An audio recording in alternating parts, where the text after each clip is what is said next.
Welcome back ناظرین break پر جانے سے پہلے یہ بات ہو رہی تھی، بیرسٹر شاہد صاحب فرما رہے تھے کہ الیکشن قوانین میں اگر کوئی ترامیم کرنی ہے تو یہ حکومت کا کام ہے. میں یہ اس کا جواب چاہوں گا کہ عظمیٰ کاردار صاحبہ دیں. عظمیٰ صاحبہ ایک پرابلم بڑی ہے. ابھی سانحہ گل پلازہ ہوا تو ہم نے لکیر پیٹنا شروع کر دی ہے، اور معذرت کے ساتھ مجھے تو بہت سارے دوستوں نے یہ بھی کہا کہ یہ ایکچولی سیاستدان جو ہے نا، سیاسی جماعتیں ایک دوسرے پر الزام تراشی شروع کر دیتی ہیں. اب کسی پہ کوئی ذمہ داری فکس نہیں ہو رہی، وہاں پر جو لوگ ہیں ان کے مسائل سارٹ آؤٹ نہیں ہو رہے، بس الزام تراشی شروع ہو گئی ہے. اس کو پولیٹیکل سائڈ پہ لا کے اس کو پولیٹکس کی نظر کر دیا گیا اس ایشو کو. پھر ہم لکیر پیٹتے ہیں، ہوگا کچھ نہیں. یعنی جیسے ابھی بیرسٹر صاحب نے کہا کہ حکومت کی ذمہ داری ہے، ہم تحریک انصاف کے دور میں انہیں کہتے تھے کہ یہ آپ کی ذمہ داری ہے، اس سے پہلے نون لیگ کو کہتے تھے ذمہ داری ہے، اس سے پہلے پیپلز پارٹی کو کہتے تھے. تو یہ تین ادوار جو ہیں، پیپلز پارٹی، نون لیگ اور پی ٹی آئی کے گزر چکے. تینوں ادوار کے بعد جو انتخابات ہوئے، پچھلے بھی جو ہوں گے، لیکن ان کے بعد کسی الیکشن کو کسی دوسری جماعت نے تسلیم نہیں کیا. لیکن حکومت اس معاملے میں سنجیدہ نہیں ہے، وہ الیکشن قوانین میں تبدیلیاں نہیں کرنا چاہتی. اپوزیشن کو وہ بٹھانے میں ناکام ہے اپنے ساتھ. کیا وجہ ہے کہ ہمارا یہ پرابلم ہے کہ ہم یہ تو چاہیں گے کہ 18 سال سے عمر جو ہے وہ بڑھ کے اتنی ہو جائے کہ جی ووٹر جو ہے وہ ووٹ ہی نہ دے سکے، جو نیا آ رہا ہے کہیں ایسا نہ ہو کہ وہ ہمارے خلاف ووٹ دے دے. جب تک آپ اس پرسپیکٹو سے چیزوں کو آگے لے کے بڑھیں گے تو اس طرح تو ملک کی جو ہے وہ جسے کہہ لیں کہ سمت درست نہیں ہوگی. دیکھیں نشاط صاحب، پہلے تو میں اس کا آپ کو جواب دے دوں نا.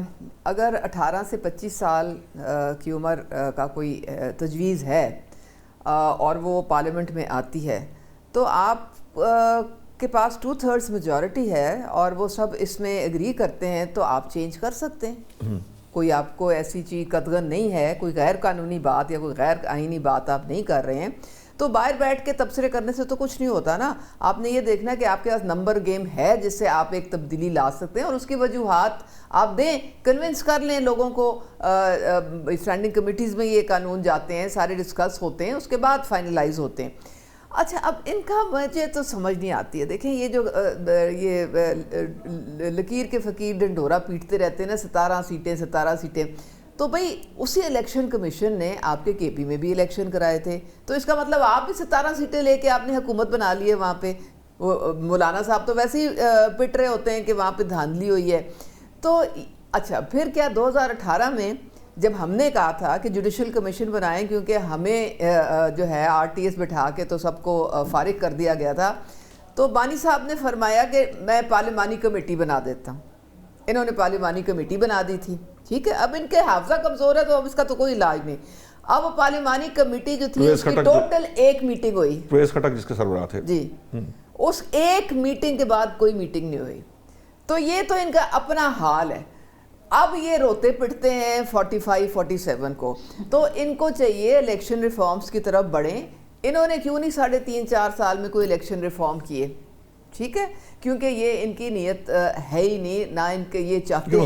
کل آپ وہاں بیٹھی ہوں گی، یہاں پر کوئی اور بیٹھا ہوگا اور وہ یہی سوال کر رہا ہوگا. نشاط صاحب دیکھیں، انیشیٹو تو حکومت نے لینا ہے نا. آپ کو پتہ ہے ان کا ایک بہت بڑا گیم پلان تھا. ان کے ساتھ وہ جو فیض حمید جو بے فیض ہو گئے ہیں، جن کو اب اتنی 14 کے 17 سال قید ہوئی ہے، ان کے گٹھ جوڑ میں جو پلان تھا وہ یہ تھا کہ 15 سال میں آپ کو پرائم منسٹر کی کرسی پہ رکھوں گا اور آپ مجھے چیف آف آرمی اسٹاف بنا کے رکھیں گے. تو یہ تو گیم پلان ہی اور تھا. آپ نے 5 سال اور بڑھائے، 10 سال کی بات ہو رہی تھی، 5 سال آپ نے اور بڑھا دیا. لوگ پاکستان کی پرابلمز، الیکشن ریفارمز، وہ تو ایجنڈے پہ کبھی تھے ہی نہیں. یہ تو بادشاہت ایجنڈے پہ تھی. تو اب وہ الٹی پڑ گئی سب تدبیریں. اب کیا ہو سکتا ہے کہ اوپر والے کا بھی پلان تھا. زمانے میں میاں صاحب کے بارے میں بھی یہ آپ کو یاد ہوگا، جب تختہ الٹ گیا اس سے پہلے کہتے تھے کہ وہ جو امیر المومنین بننے لگے ہیں اور ان کی بڑی وہ کوئی کابینہ. یہ تو آپ کو پتہ ہے یہ باتیں تو ہوتی ہیں. اصل معاملہ یہ ایسی کوئی بات نہیں ہے. آپ نے دیکھا ہے کہ اکاؤنٹیبلٹی جو ہے مریم نواز صاحبہ اپنی بھی کرتی ہیں، اپنی پوری حکومت کی، اپنی کابینہ کی بھی کرتی ہیں. وہ زیرو ٹالرنس ہے ان کی کسی ٹائپ کی بھی انفیشینسی، نالائکی، کرپشن. تو یہ آپ کا ماڈل گورننس کا کہاں سے ان کو ملا؟ میاں محمد نواز شریف کی طرف سے ملا نا، جو ان کے والد تھے اور ان کے جو چچا تھے ان کی طرف سے ملا نا. تو یہ اس فیملی نے ہمیشہ پاکستان کی خدمت کی ہے. ترقی کا پہیہ چلایا ہے, انڈسٹری کا پہیہ چلایا ہے, لوڈ شیڈنگ جو تھی تقریباً ختم کر دی تھی. آپ کو پتہ ہے 2017 میں IMF کو بھی ہم نے تقریباً خدا حافظ کہہ دیا تھا. جی جی. تو یہ جو ان کی ویژن ہے نا پاکستان کے لیے, وہ ایک ایشین ٹائیگر کی ویژن تھی. اگین میرا سوال اس بات وہی کھڑا ہے کہ حکومت آپ کی ہے, آپ کیوں نہیں انیشیٹ کرتے یہ الیکشن ریفارمز؟ نہیں, الیکشن ریفارمز کے لیے آئیں, بیٹھیں, بات کریں, آئیں ہمارے ساتھ. یہ بیٹھیں تو صحیح نا, یہ تو کس نے بیٹھنا ہے؟ کیونکہ بانی صاحب جو ہیں وہ ان کے علاوہ پارٹی میں کوئی ایگزسٹ ہی نہیں کرتا. وہ ہیں تو سب کچھ ہے, وہ نہیں ہے تو کچھ بھی نہیں ہے. تو باقی تو سارے بے توقیر ہیں. وہ بیچارے بیرسٹر صاحب گلی گلی پھر رہے ہوتے ہیں کہ ان کی بات سنتا ہے. ٹھیک ہے, شاہ محمود جو ہے وہاں پہ کوٹ لکھپت سے بیٹھ کے کہہ رہے ہیں کہ بھئی یہ مذاکرات کی طرف بڑھیں. کوئی سن رہا ہے ان کی بات؟ ٹھیک ہے نرگس صاحبہ, یہ جو اس وقت پاکستان پیپلز پارٹی یہ چونکہ آئین بنانے کا کریڈٹ بھی لیتی ہے, وہ یہ جو 27ویں 28ویں ترمیم اور یہ جو ترامیم ہوئی ہیں اس کے اندر گورنمنٹ کے ساتھ بھی رہی, اور گورنمنٹ کو انہوں نے کچھ چیزوں پر پیچھے ہٹنے پر مجبور بھی کیا, اس کا دعویٰ بھی بلاول صاحب کرتے ہیں. یہ جو الیکشن ریفارمز کا ایشو ہے, کیا پاکستان پیپلز پارٹی یہ نہیں سمجھتی کہ اس ملک کے اندر الیکشن ریفارمز ہونے چاہیے, اور ایسے ریفارمز ہونے چاہیے کہ جس کے بعد اگر انتخابات ہوں تو تمام جو جماعتیں ہیں اس کو تسلیم کریں اور تسلیم کر کے آگے بڑھیں؟ یہ جو ہمارے ہاں مزاج ہے, مجھے تو لگتا ہے یہ ملی بھگت ہے کہ ہر دفعہ ایک پرائم منسٹر اپنا ٹینیور پورا نہیں کرتا. جو جانے والا پرائم منسٹر ہے, جب وہ جا رہا ہوتا ہے اس کو پوچھیں کہ جناب کیا ہوا, وہ کہتا ہے مجھے کیوں نکالا. جو آنے والا ہے شاہد خاقان عباسی صاحب, انہیں آپ کوئی آرگیومنٹ کریں گے تو وہ کہیں گے جی میں تو ابھی آیا ہوں. پھر اسی طرح سے عمران خان صاحب جا رہے ہیں, وہ کہتے ہیں جی مجھے تو نکال دیا باہر. اچھا جی PDM کی گورنمنٹ آئی ہے, شہباز شریف صاحب آئے ہیں, وہ کہتے ہیں جی میں تو ابھی آیا ہوں, بڑے برے حالات ہیں. ملک پچھلے 70 سال سے جو ہے وہ جسے کہہ لیجئے کہ ہمیشہ حالات اتنے خراب ہیں کہ بالکل آخری لمحوں پہ ہیں اور دیوالیے کی پوزیشن پہ ہیں. یہ جو مزاج ہے اس سے کب نکلیں گے؟ کیوں پیپلز پارٹی بھی جو اپنے آپ کو دعویٰ کرتی ہے کہ وہ آئین کی جو ہے رکھوالی ہے, وہ یہ الیکشن ریفارمز کے لیے آگے کیوں نہیں بڑھتی؟ دیکھیں, پیپلز پارٹی ہی تو ہے جس نے ہمیشہ آئین کی بالادستی کی اور پارلیمنٹ کی بالادستی کی بات کی. جب ہم پارلیمنٹ کی بات کرتے ہیں تو پارلیمنٹ میں جو جماعتیں موجود ہیں ان سب کی بات کرتے ہیں نا ہم. ان سب کو جب ان کے رویوں میں جمہوریت ہی نہیں ہے, یہ مساوات چاہتے ہی نہیں ہیں, تو پھر بات کس سے کی جائے؟ جب وہ بات کرنے کی بات ہو تو وہ کہتے ہیں کہ ہمیں GHQ سے بات کرنی ہے, ہمیں آپ سے بات ہی نہیں کرنی. سیاسی لوگوں سے وہ بات کرنا مناسب سمجھیں گے تو کہ کوئی ریفارمز ہوں گی نا. جب سیاسی وہ سیریس لیتے ہی نہیں ہیں, پارلیمنٹ کو وہ سیریس نہیں لیتے. حالانکہ یہ جس طرح یہ احتجاج کر رہے ہیں یا کرتے آئے ہیں, جمعے کے جمعے آپ سب کو پتہ ہے کہ پہلے یہ کشمیر آزاد کرتے تھے, 1 گھنٹہ کچھ ٹائم کے لیے احتجاج کر کے کہ ہم وہ کشمیر آزاد کریں گے, ہر جمعے کو اسٹرائک ہوتی. اسی طرح منگل کے منگل یہ خان صاحب کو وہ آزاد کرا رہے ہیں. یہ اس طرح سے یہ نہیں ہوتا, پولیٹکس میں یہ نہیں ہے. اسٹرگل ساری پارٹیوں نے کی ہے اور کرنے کا رائٹ بھی ہے, ایجیٹیشن بھی کرنا جائز ہے, اور ہر پارٹی کا سیاسی ایک عمل کا حصہ ہے اور کرتے آئے ہیں. ہم نے خود بڑے ایجیٹیشن کی ہیں, مارے کھائی ہیں, جیلیں کاٹی ہیں. میری قیادت نے جناب آصف علی زرداری نے, انہوں نے تو 11 سال جیل کاٹی ہے. محترمہ بینظیر بھٹو شہید نے کتنے سال جلا وطنی کاٹی, جیل کاٹی, اور کون سی جیل جو تھی جس میں ان کو نہیں رکھا گیا. ٹھیک ہے, اصولوں کی خاطر بھٹو شہید نے پھانسی کا پھندا قبول کر لیا, لیکن یہ تو نہیں, انہوں نے تو نہیں کہا کہ میں ڈکٹیٹر سے بات کروں گا, انہوں نے تو نہیں کسی سے بات کرنے کو یہ کہا. ریفارمز وہ لگتے ہیں جن کے رویوں میں جمہوریت ہو, جو سیاسی لوگ ہوں. پھر میں تبھی اسی لیے بات کر رہی ہوں کہ یہ سیاسی نابالغ ہیں. ان لوگوں کے پاس حادثاتی کوئی چیز, حادثے سے آپ کرکٹ میچ تو جیت سکتے ہیں, چوکا چکا لگ گیا آپ ہیرو بن گئے, لیکن آپ سیاست بائی چانس نہیں ہے. سیاست کے لیے آپ کو کچھ گیو اینڈ ٹیک اور لوگوں کے ساتھ مل کے بیٹھ کے, سیاست جمہوریت میں یہی ہوتا ہے, by the people for the people. یہ نہیں ہے کہ آپ ایک ون مین شو کر لیں, یہیں بھی بیٹھ کے آپ کہیں جی میں ہی اکلے کل ہوں, میں ہی صحیح ہوں, باقی سب غلط ہے. جو آپ کی مرضی کا ہو آپ اس کو منون تسلیم کریں, آپ کے یہی عمل میں لایا جائے گا تو پھر ہے, ورنہ نہیں ہے. اس کے علاوہ کیا پاکستان کے عوام جو بیوقوف ہیں, ہمیں بھی دیکھ رہے ہیں, ان کو بھی دیکھ رہے ہیں. ابھی تو یہ حقیقتاً سوری ٹو سے آپ نے میڈیا نے PTI کو زندہ رکھا ہوا ہے اور سوشل میڈیا نے زندہ رکھا ہوا ہے. Otherwise on ground there is no reality. یہ ختم ہو چکے ہیں, ان کا کوئی وجود نہیں ہے. ان سے لوگ فیڈ اپ ہو گئے ہیں. انہوں نے جو پاکستان کے ان اہم اداروں کے ساتھ کیا ہے, جو پاک فوج کے ساتھ کیا ہے, ہمارے قومی اداروں کے ساتھ جو انہوں نے نقصانات پہنچائے ہیں, اور نقصان سے بھی زیادہ جو ہمارا امیج ان کی وجہ سے باہر کی دنیا میں جو خراب ہوا ہے, وہ میرا خیال ہے یہ ناقابل معافی ہے.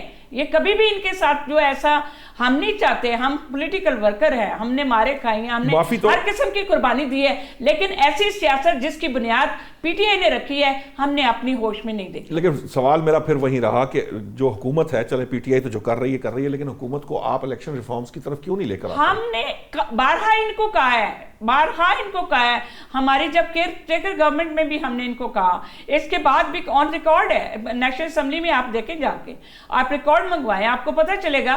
ہماری پارٹی نے ہمیشہ سے ریفارمز دی ہیں, کر کے دی ہیں اور بتایا ہے, کیونکہ ہم ایک واحد, میں سمجھتی ہوں کہ ہمیں کریڈٹ جاتا ہے کہ اس بات کا کہ ہم آئین دینے والی پارٹی ہیں اور متفقہ آئین دیا ہے, تو اس لیے ہم چاہتے ہیں آئین کی پاسداری ہو.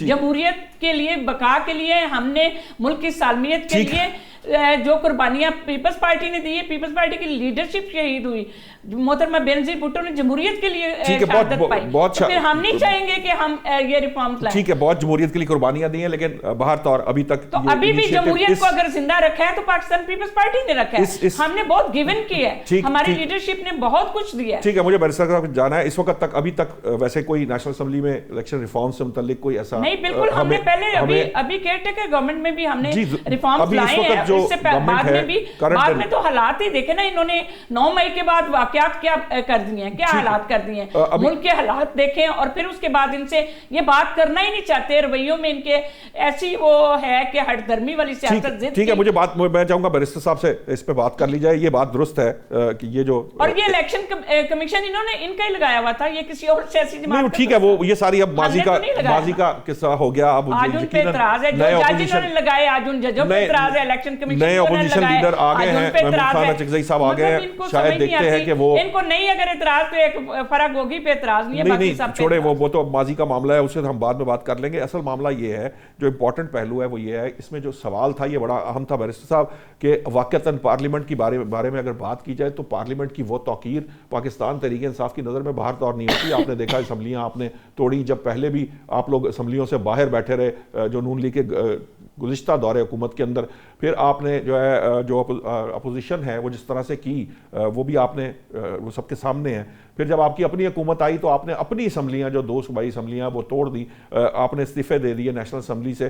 اب اس وقت سچویشن یہ ہے کہ جو پارلیمان کے اندر جو کردار ہے پاکستان تحریک انصاف کا, وہ نہیں ہے جو عوام نے جس کے لیے ووٹ دے کر آپ کو وہاں بھیجا ہے اسمبلیوں کے اندر, اور جو اپوزیشن کا کردار ہونا چاہیے وہ آپ نہیں نبھا پا رہے. آپ صرف اور صرف اپنی جو تمام تر توانائیاں ہیں وہ اڈیالہ جیل کے باہر بیٹھ کر یا جو آپ کے بانی ہیں ان کی رہائی پر آپ نے مختص کی تھی. جو باقی دیگر جماعتیں تھیں جب انہوں نے سٹرگل کی تھی تو انہوں نے وہ سارے ایریاز کور کیے تھے, انہوں نے صرف کسی ایک پوائنٹ کو پوائنٹ آف نو ریٹرن بنا کے وہاں کھڑی نہیں ہو گئی تھی. یہ جو پوائنٹ ہے اس سے بھی پاکستان تحریک انصاف جو ہے اس کو کوئی ریلیف نہیں مل پا رہا, یا اس کو کوئی دروازہ یا ونڈو نہیں کھل پا رہی. آپ صرف اسٹیبلشمنٹ سے بات کرنا چاہتے ہیں, جبکہ باقیوں کی سٹرگل اسٹیبلشمنٹ کے خلاف تھی.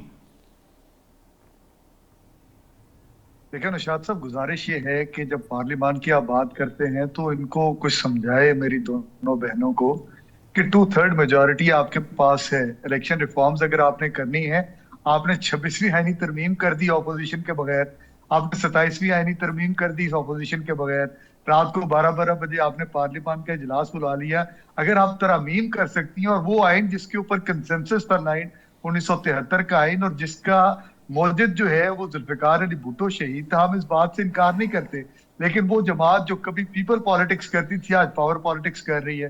اسی پارلیمان کی توقیر کیا آپ نے بہت بے توقیر ہوتے نہیں دیکھا جب رات کو 2 بجے وہاں پہ جا کر پارلیمنٹیرینز کو ایک کمرے کے اندر بند کر کے ان کو گرفتار کیا جاتا رہا. پھر آپ نے اس پارلیمان کو بے توقیر ہوتے نہیں دیکھا. وہ قرارداد بھی آئی تھی جس کے اوپر جو ہے نا پھر وہ پرابلم آیا تھا, اور وہ اگر وہ 2 بجے نہ ہوتا تو آج کیا ملک کا حالات کیا ہوتے, یہ بھی آپ کو پتہ ہونا چاہیے کہ کس کی وجہ سے وہ دروازے کھلے تھے. بیرسٹر صاحب کو جواب دے لینے دیجیے, دروازے کھولنے پڑے, بیرسٹر صاحب کو جواب دے لینے دیجیے, اس کے ذمہ دار بھی آپ ہیں. ایک منٹ نہیں بیرسٹر صاحب, آپ بات مکمل کیجیے پھر میں سوال کرتا ہوں. دیکھیں, اسی پارلیمان کی بے توقیری آپ نے اس وقت بھی دیکھی جب اسی پارلیمان کا سپیکر کہتا تھا 26ویں آئینی ترمیم کے اوپر کہ میں آپ کی ملاقات فیسیلیٹیٹ کرواتا ہوں عمران خان سے, آپ ان سے ان پٹ لے لیں اور یہاں پہ آ کر اپنا پورا کردار ادا کریں. کیا وہ ملاقات ہوئی؟